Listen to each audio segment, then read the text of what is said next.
Hey, I said I was like, why not start a documentary? Why not have a video about me? So it all started basically. I'm gonna tell y'all how it all started with everything that happened, everything I done been through that makes me into the person that I am of today. So my dad left when I was born. It was just me, my mama, and my brother struggling to try to make ends meet most of the time. Sometimes we would, and we would be able to be happy. Sometimes we had a lot of sad. It was a lot of sadness, but in that, after I grew up a little bit, after the age of 3, more so like 5 or 6 or 7, got into this almost daily. It's like a weekend. It was like more of a weekends type joint. Whereas I was molested by my stepfather, not my stepfather. Why'd I say that? I was molested by my uncle. I don't I don't fall in for it anymore. I don't know. I'm no longer angry. I'm no longer questionable. I don't question it. It just has something that happens. It happens. We all go through things as a child, or we all go through things in life. And I feel like growing is the best thing that you can do from the negativity and all the things, evils and the powers that be. After that, my dad, he showed me his lifestyle, how it is when he on a regular. He changed now, but before he was always getting drunk. He never really could watch us as kids. He used to let let other people watch us. He used to step outside a lot and not actually take care of his kids all the way, almost all the time. Sometimes he did when it came to bringing us to church. He would bring us to a whole bunch of different churches, just to get food and such like that. And also, he would want us to lie to our mom about some things that never never surfaced the right way. I'm gonna edit this video so I could put pictures and stuff in there.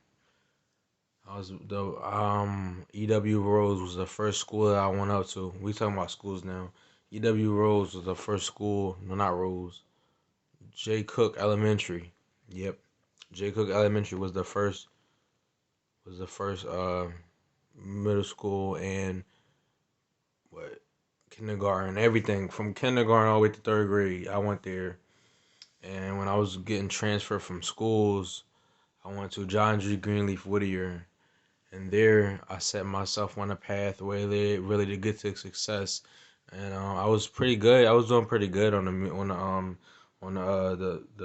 what's the name scene, the academic scene and everything. I passed with all C's though.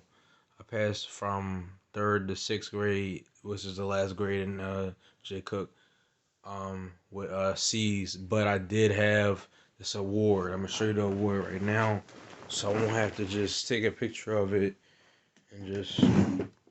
This is right in this drawer anyway. It's called the Frank Sullivan Award for Human Relations. I'm gonna just pull out this because I don't feel like pulling out the plaque.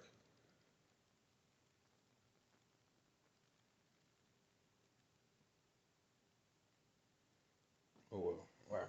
So continuing,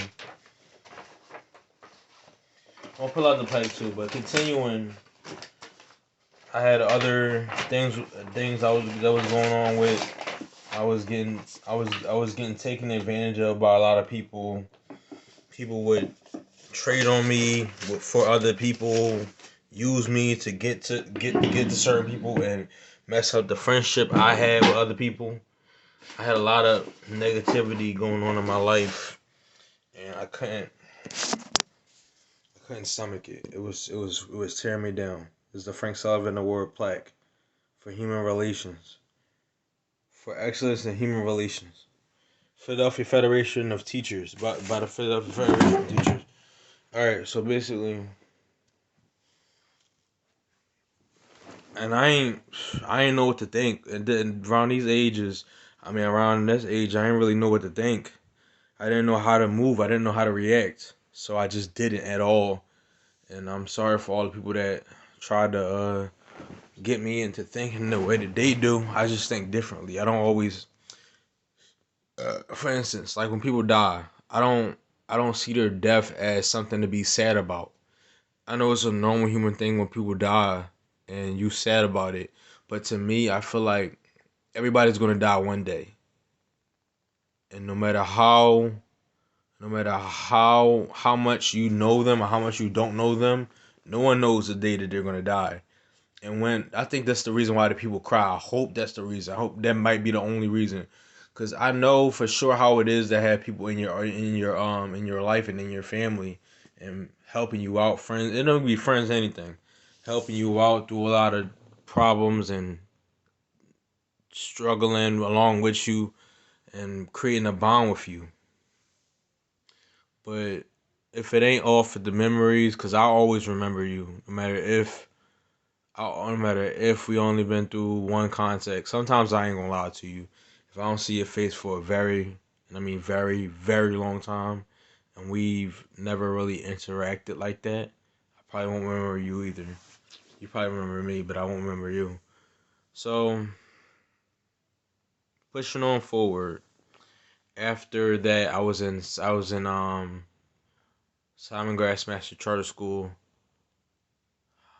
Gratz High School, which is also a master's school now.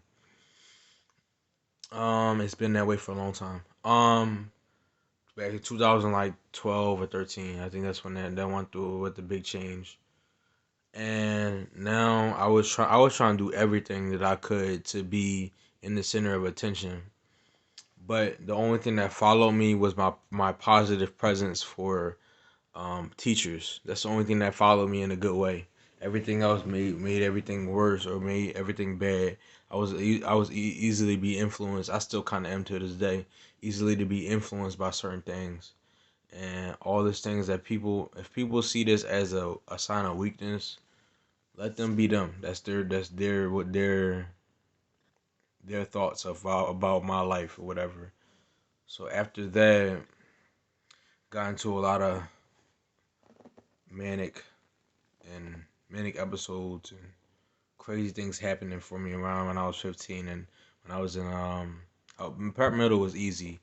I had 3.25 GPA in 8th grade.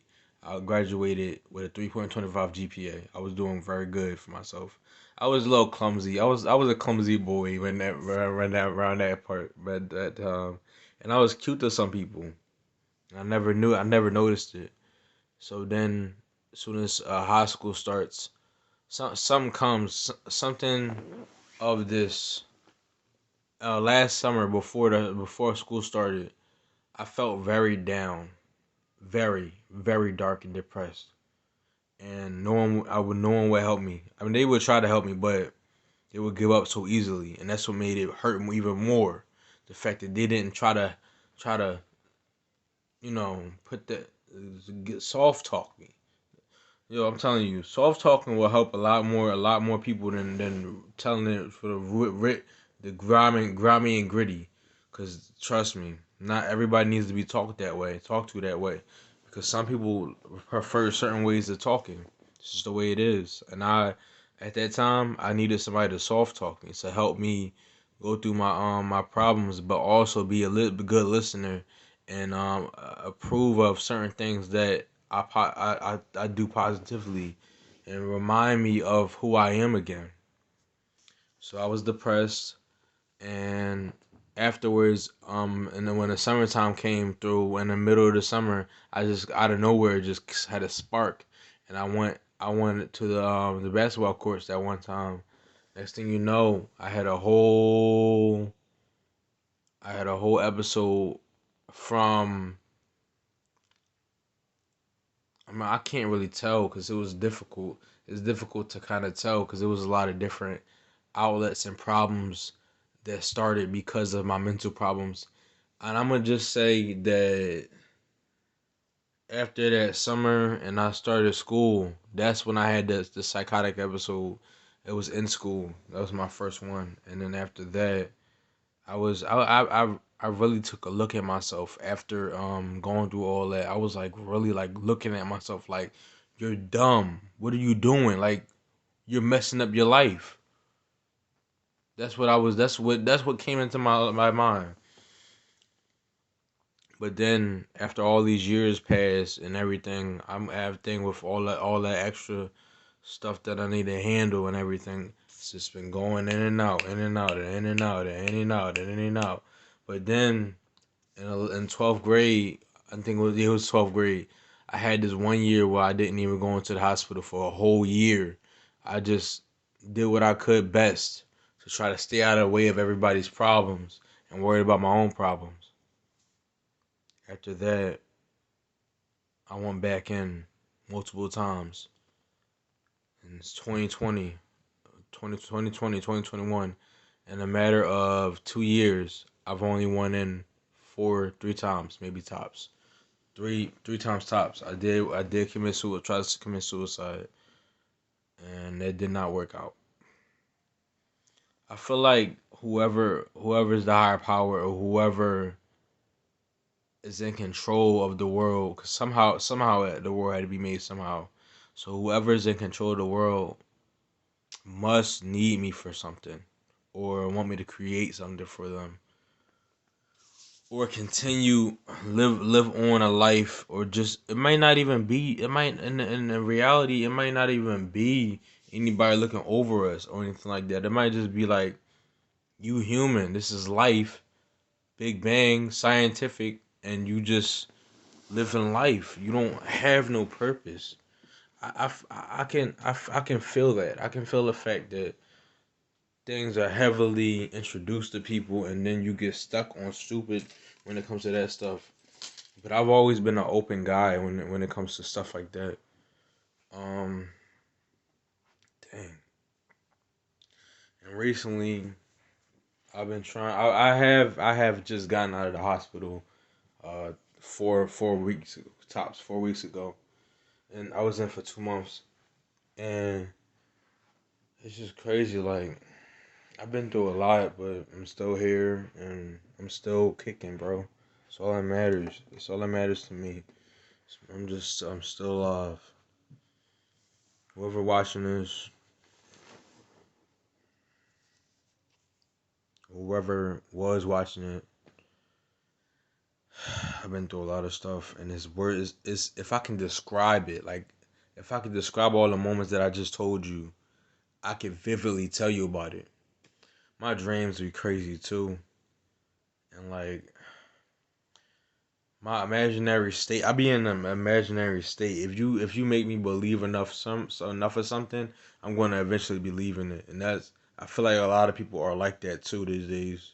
Keep it real with you, so easily influenced because there's so many ideas out there. There's so many this and that and that and this is out there. They say, oh, you either with you or you without us. That makes it seem like there is a struggle for power. But in reality, I feel like it's not a struggle for power. It's just people with ideas. And if you ain't messing with their ideas, they don't care about you. It's the way it is.